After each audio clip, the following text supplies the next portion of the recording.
तो वो पहले फ़कीर बनते हैं, उसके बाद राजा बनता है। अगर आप किसी भी साधु को देखो तो वो पहले साधु बनता है, उसके बाद भगवान का दर्जा मिलता है उनको। पहले उन रास्ते से, कांटों वाले रास्ते से उन्हें गुजरना होता है। पहले भगवान के प्यार में लीन होना पड़ता है, तभी जाके वो उन्हें भगवान का दर्जा दिया जाता है। तो वो हर इंसान को हैप्पी एंडिंग ही पसंद है, लेकिन हर किसी के साथ ऐसा होता नहीं है। इसलिए मैं वीडियोस बनाता हूँ। मैं सोचता हूँ अगर एक छोटा सा मैसेज रिकॉर्ड हो जाए तो याद तो आएगी ना, कि या फिर कोई याद करेगा ना। वैसे तो आज का मौसम भी बहुत अच्छा है और ये बहुत ही खूबसूरत जगह है हमारा गांव। दिल्ली से तो खूबसूरत ही है, लेकिन मुझे आपको एक बात बतानी है जो शायद इस जगह की खूबसूरती कम कर दे। मुझे भी वही बीमारी है जो मेरे पापा को थी।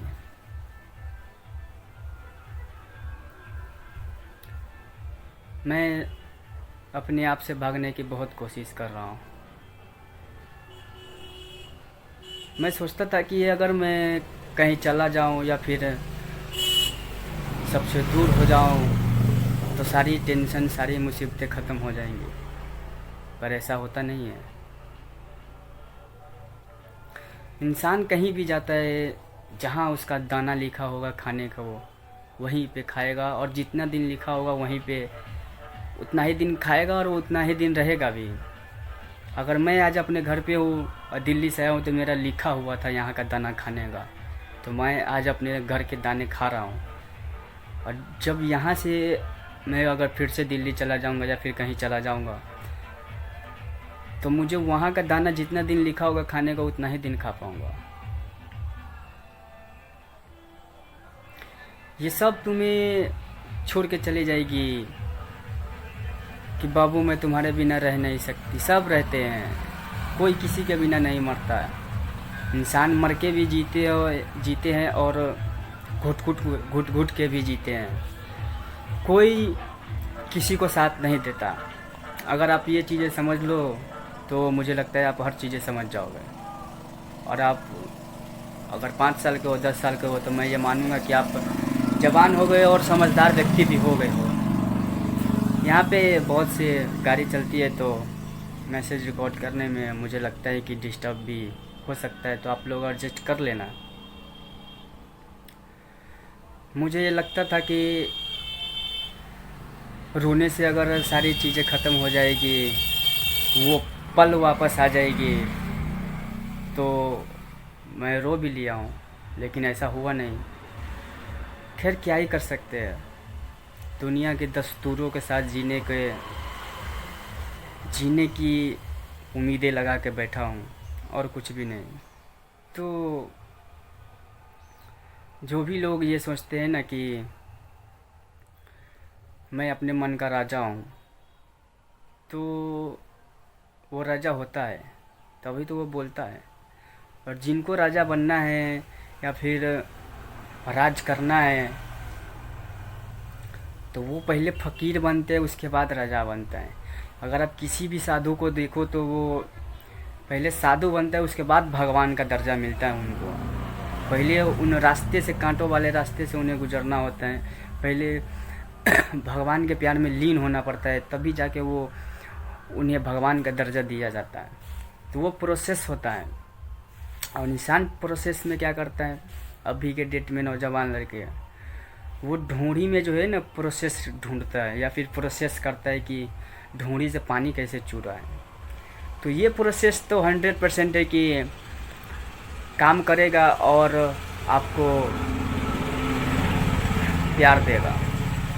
वो बोलेगी कि बाबू मैं तुम्हें कभी भी छोड़ के नहीं जाऊंगी। जब जाओगे तब चली जाएगी, तब तुम्हें लगेगा कि हाँ अब मुझे जीने का रास्ता मिला। और पछतावे के साथ जीना अच्छा नहीं होता। मैं समझा रहा हूँ, अगर आप नहीं समझोगे तो वो आपकी रिस्पॉन्सिबिलिटी है और कुछ भी नहीं। खैर कोई बात नहीं, हर इंसान की अपनी ज़िंदगी जीने की हक होती है। और इंसान को हमेशा खुशी और स्माइलों के साथ जीनी चाहिए, क्योंकि इंसान को अगर गम भी रहता है तो वो उन्हें छुपा के हंस देता है। वही इंसान मेरे मानने में सबसे अच्छा और सबसे बेहतर है, क्योंकि अगर आप हमेशा रो तो आपको छुपाने वाला भी कोई नहीं मिलेगा। वो लोग रूठते हैं ना प्यार में, तो उन्हें तो लगता है कि हाँ ये मुझे मनाएगा, और जिनको मनाने ही वाला ना हो तो वो रूठेगा कैसे। और रूठने का भी एक अलग मज़ा है। जब मनाने वाला होता है तो रूठने में भी मज़ा आता है।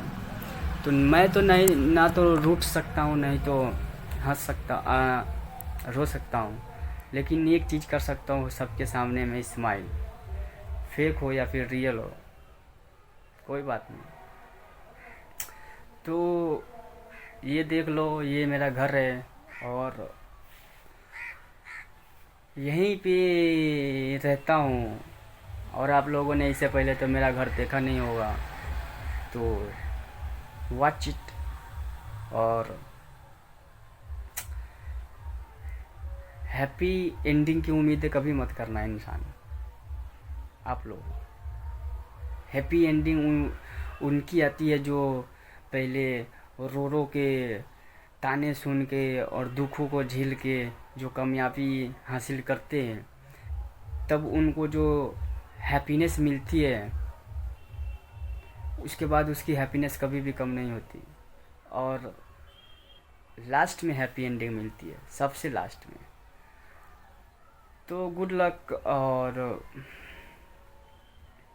मेरे पापा ने मुझे कल एक बात कही कि इंसान तो प्यार में बदलते हैं। उन्हें लगता है कि मेरी शादी हो जाएगी तो मैं बदल जाऊंगा, उन्हें गुदानूंगा नहीं या फिर केयर नहीं करूंगा, तो वो अलग चीज़ है। तब तक के लिए गुड लक। और मेरे पापा जो भी बोलते हैं वो सच बोलते हैं, और वो 100% श्योर होते हैं कि हाँ ये चीज़ें होने वाले। तो वो ऐसे ने ज़मीन पे रेखा पार दिया और बोल दिया कि मैं दावे के साथ बोल रहा हूँ, तुम्हारी शादी होगी तो तुम मुझे नहीं गुदानोगे। But reason different. उन्हें वो लगता है, मुझे क्या लगता है वो आगे आप लोगों को दिखाऊंगा। अगर नहीं भी दिखा पाऊंगा तो वो मैं जानता हूँ मुझे किसको प्यार करना है, किसको प्यार नहीं करना है, और किसको किसके लिए क्या करना है, कहाँ तक जाना है। पहले तो मैं वहाँ जाऊंगा, उसके बाद दिखाऊंगा कि मैं किससे कितना प्यार करता हूँ। अभी तक के लिए इतना बता देता हूँ, उस रेखा पे मैंने रात रख के उस रेखा को मिटा दिया। अगर आप समझदार हो गए तो आपके लिए इशारा काफ़ी है।